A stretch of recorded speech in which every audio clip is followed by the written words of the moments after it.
Pagi menjelang siang. Pagi siang Pak.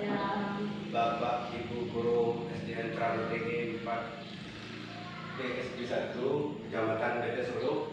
Baiklah, pada hari ini kita akan membahas tentang hasil rapat kami dari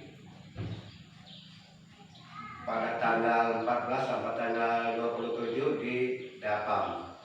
Yang akan dibahaskan yang pertama tentang strategi pemanakan bacaan multimodal untuk pembelajaran asesmen nasional.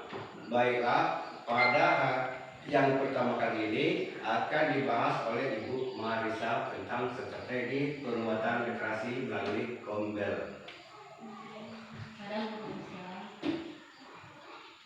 Assalamualaikum warahmatullahi wabarakatuh. Waalaikumsalam warahmatullahi wabarakatuh. Apa kabar hari ini? Alhamdulillah, luar biasa. Allahu Akbar. Nah, kayaknya masih tegang ya teman-teman ya. Nah, sebelum kita mulai, kita berdiri sebentar biar ototnya tidak terlalu tegang. Sebelum memulai, kita mengendorkan otot terlebih dahulu atau otak ya. Yuk kita tepuk P5. Profil penguatan profil belajar Pancasila. Bukan dulu kayaknya belum kompak ya. Ini ada anak dulu. Nah, baiklah teman-teman, kayaknya belum, masih tegang. Ayo kita ulang lagi, tepuk P5. Proyek penguatan profil belajar Pancasila. Tidak tegang lagi. Ayo. Sekarang kita mulai dengan materi. Duduk dulu. Kayaknya belum disuruh duduk. Kayaknya masih kayak gimana gitu. Awal materi kita sudah di-share ke grup kita bahwa kita hari ini membahas tentang materi yang kami dapati bersama kepala sekolah selama BIMTEK di Dapam. Inilah yang kami dapati, yaitu pertama, strategi penguatan literasi melalui Kombel. Nah, Kombel itu yaitu belajar kelompok, di mana strategi kita untuk memberi tugas secara kelompok kepada anak-anak di kelas. Misalkan dalam satu kelompok itu ada orang 4, atau satu kelas itu dibagi 4 kelompok. Misalkan orang 20 dibagi 4 kelompok berarti 5 itu jangan hanya orang pintar saja. Lihat, digabung biar yang agak kurang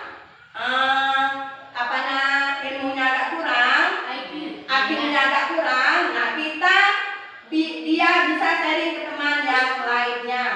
Terus kalau misalkan, nah ada lagi kami kemarin tentang membaca nyaring. Membaca nyaring, kita kan selalu membaca itu seperti ini. Membacanya kayak gini. Gurunya membaca kayak gini, sedangkan anak hanya mendengar. Tetapi yang kami pelajari kemarin, dengan membaca nyaring, kita kasih tahu judulnya dulu. Setelah itu kita kasih tahu penciptanya.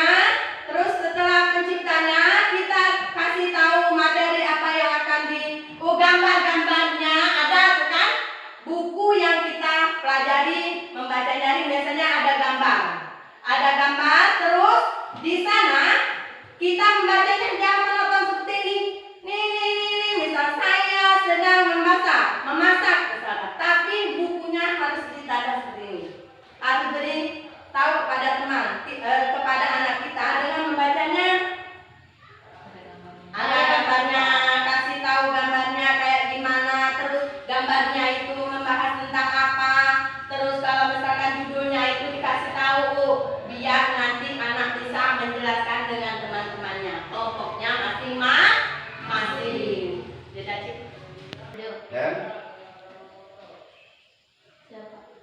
baiklah untuk Kombel itu adalah kelompok. Nah, kelompok itu terdiri dari beberapa seorang kita di dalam sekolah kita dibagi menjadi misalnya 2 kelompok seorang guru.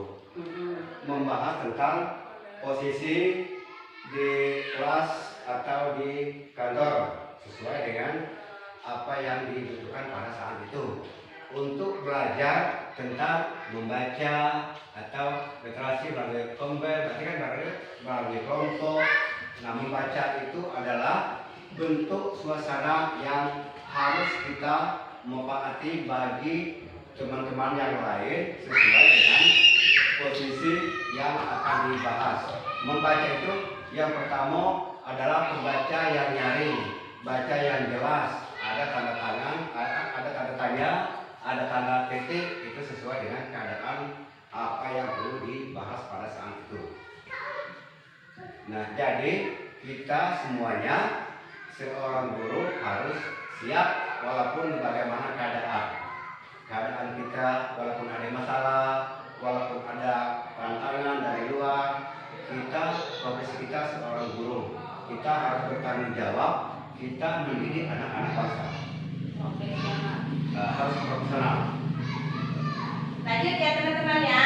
Nah, untuk di dalam kelas, sebelum kita memulai pelajaran, biasanya kita disuruh untuk datangnya lebih awal, menyiapkan materi dulu, apa yang kita mau kerjakan di dalam kelas, terus medianya apa harus digunakan. Misalkan medianya menggunakan alam sekitar, misalkan tanaman seperti apa itu tumbuhan jahe, apa itu tumbuhan yang daunnya yang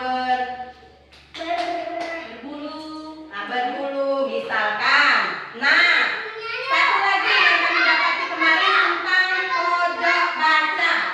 Pojok baca, setiap kelas harus menggunakan pojok baca. Misalkan waktu kita menggunakan pojok baca itu sebelum kita memulai pelajaran, 5 menit dikasih waktu untuk anak membaca di pojokan di kelas.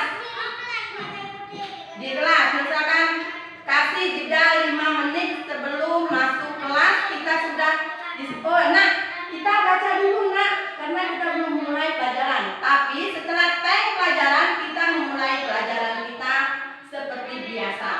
Nah, untuk memastikan anak kita belajar dengan baik atau tidak, kita menggunakan logika. Oh, anak saya hari ini sudah bisa belum menerima pelajaran? Misalkan absen dengan seperti absen, misalkan panggil anak satu, suasananya hatinya hari ini apa? Misalkan Benny, Benny, hadir Bu, suasana hatinya apa hari ini? Senang Bu, senangnya karena apa? Karena dikasih uang banyak misalkan, karena disuruh membaca di pojok baca, misalkan seperti itu. Nah, kita sebagai guru harus mampu dan bisa membaca suasana hati anak kita saat itu. Intinya seperti itu. Nah, dan yang terakhir yang kita dapetin kemarin, perpustakaan. Perpustakaan itu harus aktif. Kapan menggunakannya? Nah, kita kan belajar pagi. Pagi kita belajar, misalkan membaca nyaring. Oh, kita ada kerjaan misalkan. Kita ajak anak kita ke perpustakaan. Mereka bisa membentuk lingkaran, bisa membentuk liter U, bisa membentuk bersusun dengan menyimak kita duduk sambil kita membaca, mereka mendengarkan. Nah, seperti itu. Baiklah teman-teman, itulah yang bisa kita berikan materi terkait tentang BIMTEK waktu di hotel datang kemarin.